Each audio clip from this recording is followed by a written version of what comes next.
Morning sa ating lahat. So mag-update ulit tayo dito sa ating munting manukan. So si Shamu Jutako pala is pagdating ko kahapon nakalabas. So dito siya na breeding pen, no?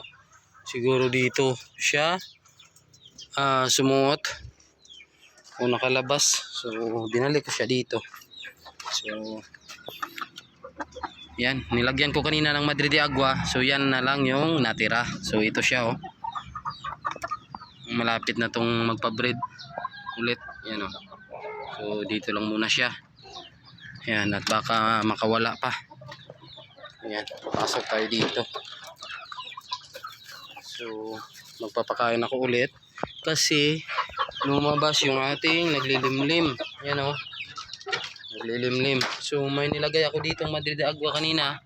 Tangkay na lang na yung natirahan, din yung iba is nahulog. So yan yung kinakain din ng ating mga Shamu dito sa labas. Yan. Bigyan ko ng batuka to kasi nga bumaba yung ating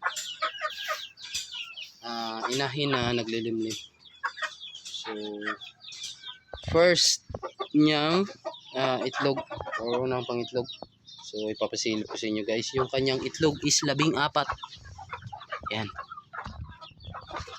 So dito, yun, oh, ang dami. Yun, guys, oh. Ang daming itlog ng ating native. So mga September 12 to mag-hatch. Yan, 1, 2, 3, 4, 5, 6, 7, 8, 9, 10, 11, 12, 13, 14. So yun, guys, oh. So walang nabasag. So yan yung kagandahan sa native. Kasi magaan lang sila at nauukupahan nilang limliman yung mga itlog. Kasi nga yung katawan nila is hindi gaanong mabigat at maalaga sila sa itlog. So yan yung inahin, guys, oh. So yan yung isa rin sa pinalaki ko dito na manok, kasi yung iba is nabinta na. So nagpaiwan tayo ng magiging inahin para yan yung gagawin nating hen incubator sa mga itlog ng ating mga Shamu para maiwasan yung pagbasag ng mga itlog. So yan yung apat na unang papisa natin. So yan yung inahin niya, no. So sa ngayon is apat din. Yan, oh. Apat din yung kanyang sisiw dyan. Yan, guys. Yan. So isang itim at tatlong pula rin. So dito sa kabila yung ating mga heritage. So sa gabi ko lang ito iniilawan, guys. Tapos pag araw ginaganito ko lang para may makapasok na sikat ng araw dyan. And then magkaroon din ng ventilation. So yan, guys, umiinom sila. So yung tubig pala na yan, guys, is nilagyan ko kanina ng Doxilac Forte na powder para makainom yung ating mga alagang manok. So yan yung kasalukuyan nating ginagamot. So okay na rin, guys. Nilagyan ko rin ng asin yung mukha niya na may tubig. So gamit lang itong sprayer na to. So nagkaroon kasi ng kuraysa yung isa na yan, pero okay na. So 3 tablet yung napainom ko na Doxilac Forte sa kanya. And then ngayon yung 4 na araw is powder na yan dyan para makainom din yung iba nating manok. So dulot yan ng pabago-bagong panahon. So kasi maulan paggabi, gawa na nga ng habagat dito sa amin, maulan. Ayan, guys, oh. Yan siya. So maliit lang na manok pero marami yung itlog. So sana marami yung mapisa.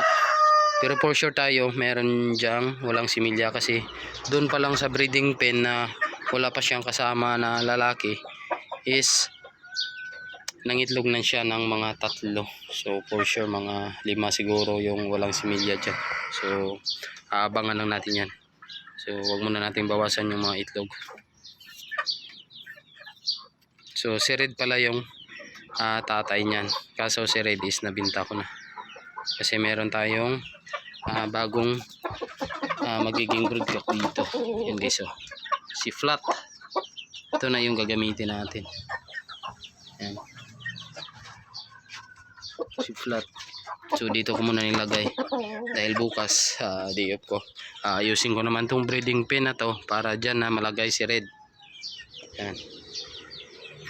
So bibili muna ako ng pawid kahit konti lang para mapalitan to, kasi yung trapal na to is may mga butas-butas rin para hindi bumaha sa loob, hindi na mabasa yung